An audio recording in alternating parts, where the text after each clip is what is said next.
it's Casey. I wanted to do an unboxing video today, but I thought I would also sort of fill you in on what's new in my life because there's a lot going on.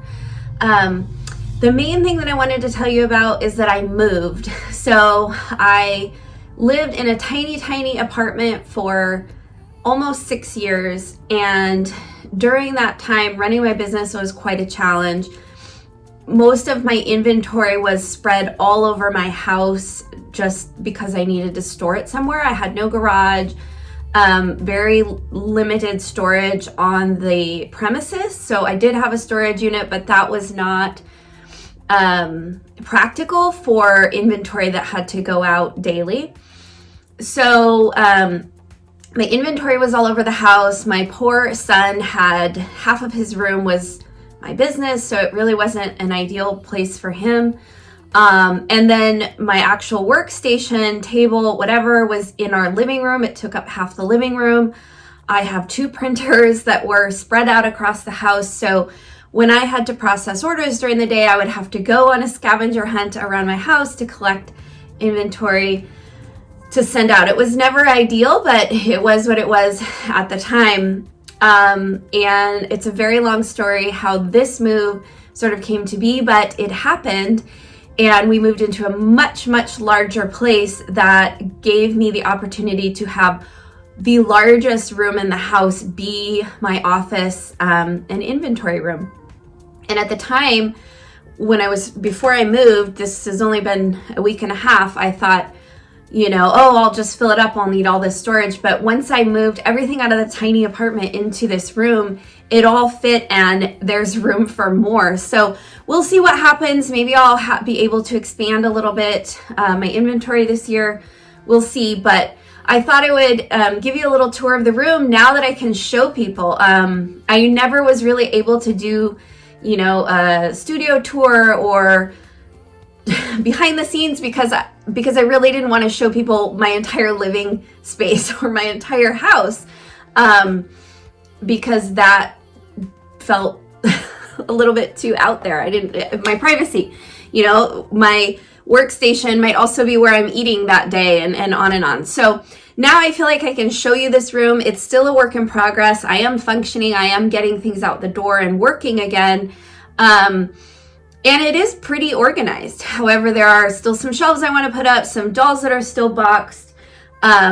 So before we do the unboxing, I thought I would show you around a little bit, and I'll be able to show you more as I work on it. So let's look around. So here you can see my daily orders when we walk in. They're sitting there waiting to go out today.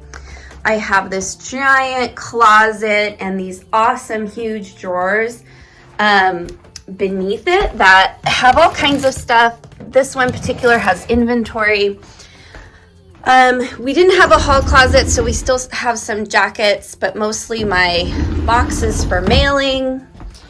This side, the closet mostly has stuff that I don't have to get to all the time. It's not perfectly organized right now, but it holds quite a lot.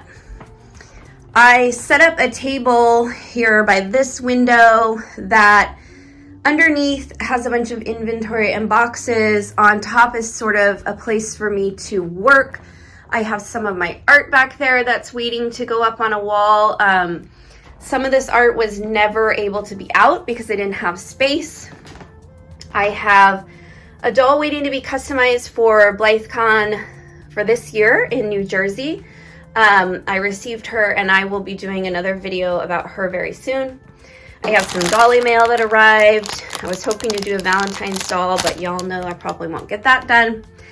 An order that's waiting on something, and a box of dolls and goodies that haven't found a place yet. But this table helps me have a place to put stuff while I'm working on it. In that corner of the room, we have some shipping stuff and most of the inventory. I was lucky that I had these shelves already, so I didn't need to buy anything. I do have a shelf sitting there that's waiting to go up, which is probably where some of the dolls will go. Over here is my workstation, where I have my calendar, iChips, more things that I need while I'm packing orders mainly. And then my printers and more inventory storage and paper and all of that. And that's basically it. So it seemed like it was going to be a lot, but I still have a ton of space in the room. I had planned to maybe get like a rolling shelving unit that could be moved around, and I still might, but at this point I don't have anything that I need to put on it. So unless I expand, I won't need to do that. So just thought I'd show you really quick what it's looking like. And let's get to that box opening. Okay, so recently I sold a Petite, or I customized, and the little Petite was adopted that I had in my shop. And I really wanted to do another one. I haven't done very many Petites, and I haven't done an open mouth Petite, and I haven't done an authentic Petite that I can remember. I don't think that I have. So I thought I sort of cleared out the last of my dolls. I think I only have one doll still, one custom doll, not a Blythe, a Biggers doll in my shop currently. And so I have 2 dolls in progress, 2 Blythe dolls in progress. I have the one that I need to customize for BlytheCon, but that's it. And I want to get some dolls in my shop. So I thought I would get a Petite, and I thought I would order an authentic one. So I got this one on eBay. Her name is Something Blue. It looks like she's a little bride. As always, I didn't really care about so much what the doll was. I just wanted an authentic one to work on. So I thought we'd take a look and we would maybe start some of her customizing together, just so you can see some of the differences. Again, I've only worked on fakes as far as I know with Petites, and so I don't remember, or maybe I don't even know if there's much of a difference. So we are going to find out together. And the little Petites, as far as I know, don't come with a lot of accessories, and I will most likely not use this wedding dress. It looks like she's got some kind of something in there. That must be the Something Blue. I do like this little crown. It's kind of cute, but it looks like it's attached to the veil. Or maybe the doll. It looks like it's actually attached to the doll, which is kind of weird. Let's undress her.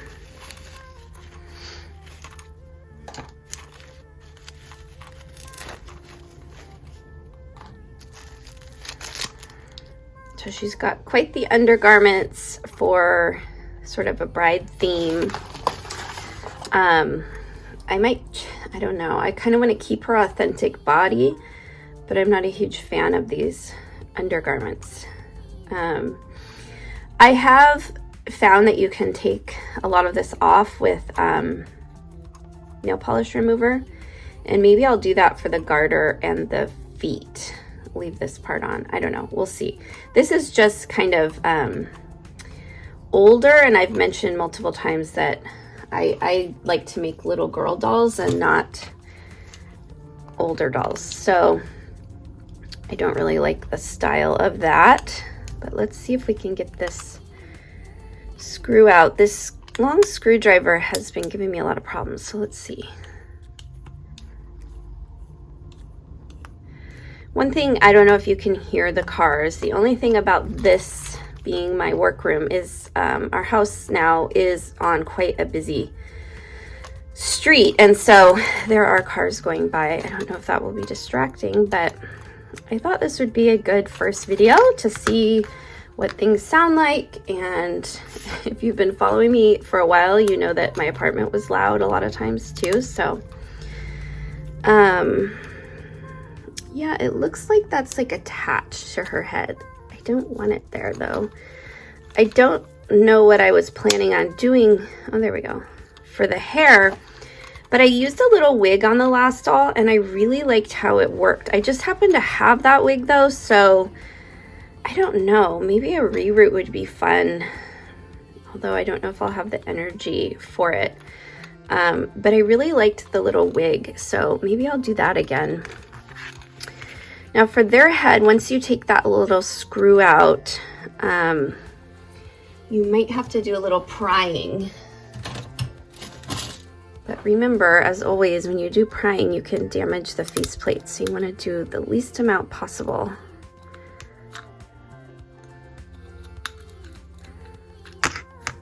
There goes the body.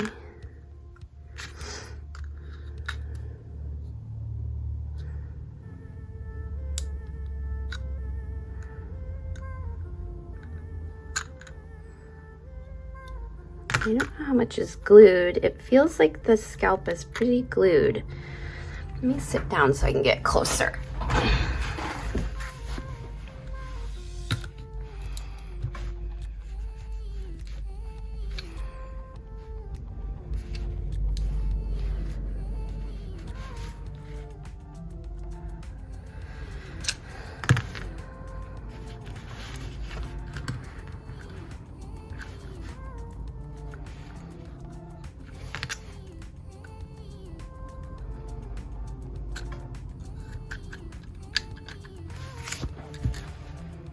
You can see that the eyes are loose in there, but I'm afraid if I pry it too hard, it's gonna crack something because this feels pretty glued. So I think we're gonna have to do the good old soak and soak it for a while and see if we can loosen up that glue.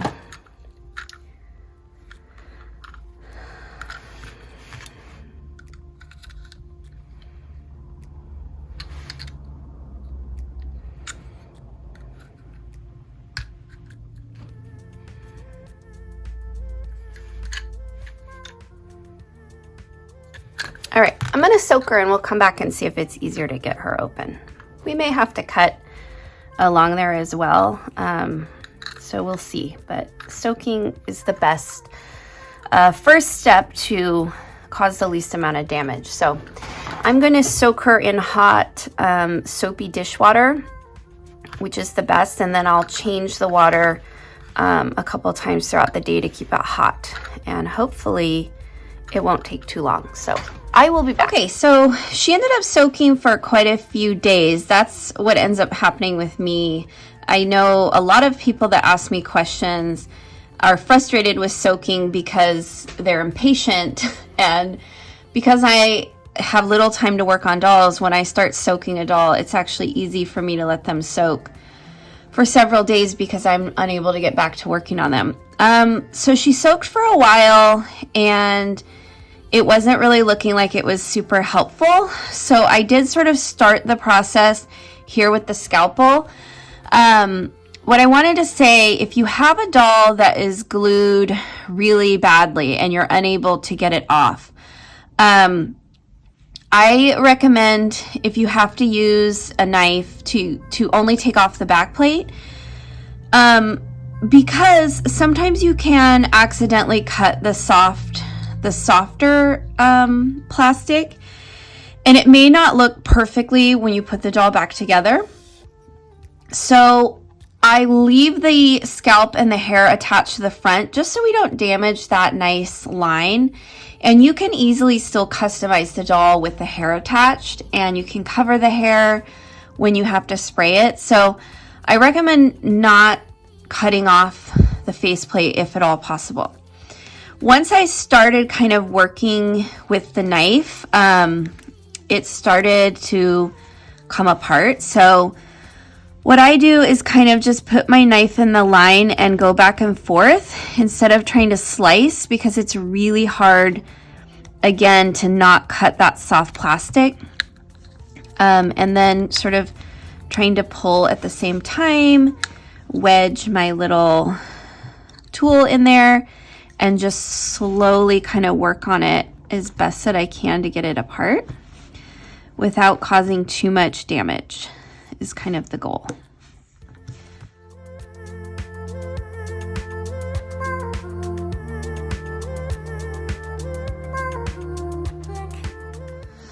And there we go. Sometimes once you get one off, it's easier to work on the other, but like I said, I'm not going to mess with trying to get the faceplate off. I'm actually going to cut the hair off also, so it actually isn't going to matter that much either. So the soaking did take the eyelashes out, which is great. We will have to work on the eyes. Sometimes the eyes are hard to get out. And we'll sand this a little bit to even it out. So let's get started customizing her.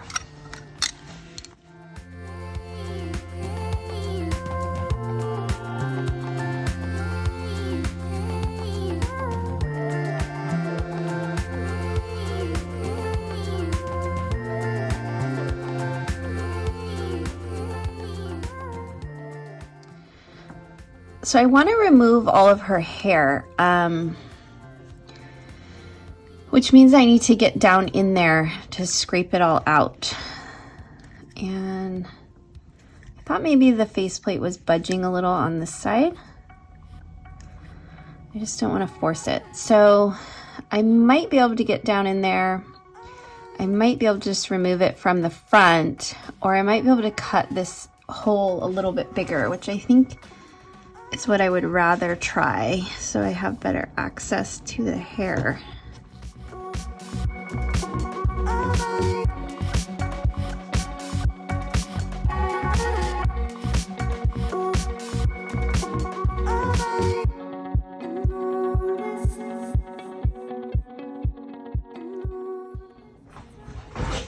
I use a wood carving tool on bigger dolls to get in here. I don't know how well it's going to work on this little doll.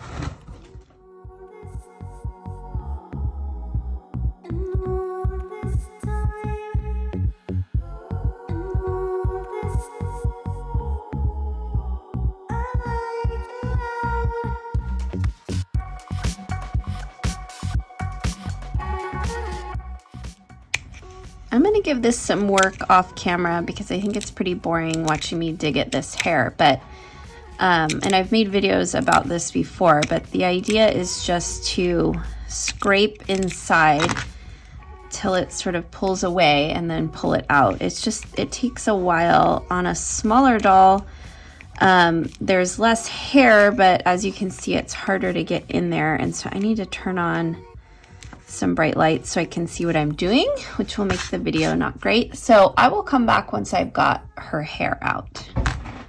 So I'm still working on the hair. I actually end up having to use my Dremel tool. It's glued really hard inside, and I just can't get it scraped, but my Dremel ran out of power, so I'm charging it. So I thought I would start on some of the other details, although I was thinking I want to do an open mouth, so I'm going to need the Dremel to do that. But we can start on some other parts. So I think I'm going to start with sanding and doing some of the other elements before the mouth. So let's do that.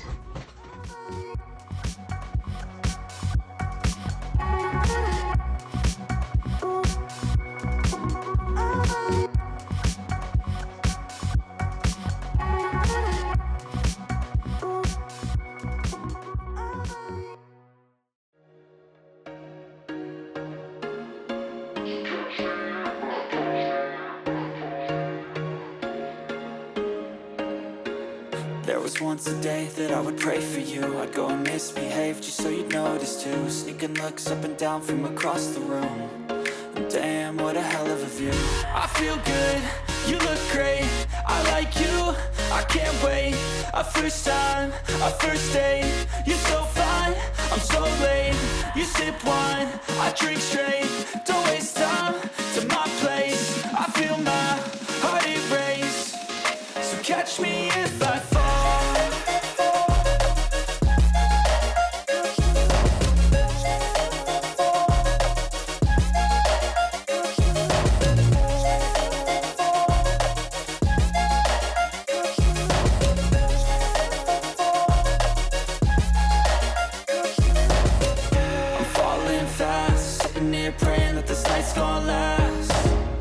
got it all on tap. I'm loving your vibe, always have your back.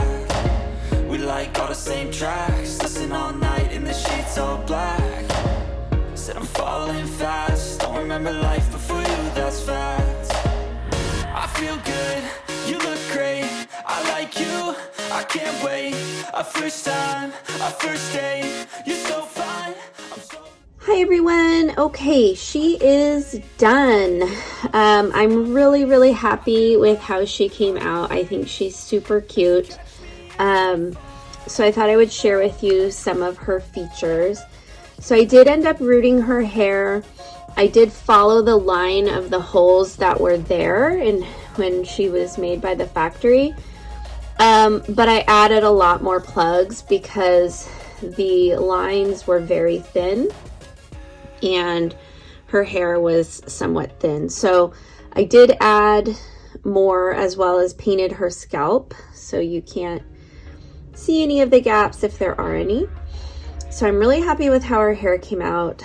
I also did something a little different with the eyes. I actually separated them. I cut the mech in half and sort of put the eyes at a slanting and up, and they are fixed in place so they will not move. But I wanted to get a different type of expression, and I'm happy with how that came out. The only thing I wasn't thrilled with was her body. So the if you remember the wedding undergarments, they came off her leg very easily, but the part around the breasts was weird. It was almost like a raised, and it didn't really come off very well. I did sand it so that most of the paint is gone. But then there was also a slit in the leg, and I don't know if it came that way from the factory or if something happened while I was working on it. So I was going to change her body, but she actually kind of has a darker skin tone than the fakes that I have here. And so I really didn't like the way the fake body looked on her. So I went ahead and just repaired her leg, and you can't really see it now. So let's see, maybe we should look at it. So I decided to leave it, even though it's kind of a little bit of a flaw. You can see that not all the paint came off, but I figure we keep our dolls with clothes on it, right? So the slit is right there. You can kind of feel it with your finger, but I don't want to bend on it or damage it. But you can't really see it. So I decided it made more sense to have her on a body that matched color-wise than one that didn't. So that was kind of the only little thing that happened during her customizing. Otherwise, I'm really happy with her, and I will be putting her on Etsy soon. So if you're interested in her, she is available, and she will be on Etsy as soon as I can get some photos of her.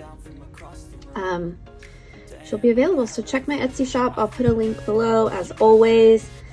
Thank you so much for watching. Thank you for your patience while I try to make videos and too many things in life. So I appreciate you all, and we'll see you again hopefully soon. Bye everyone. So catch me if I fall.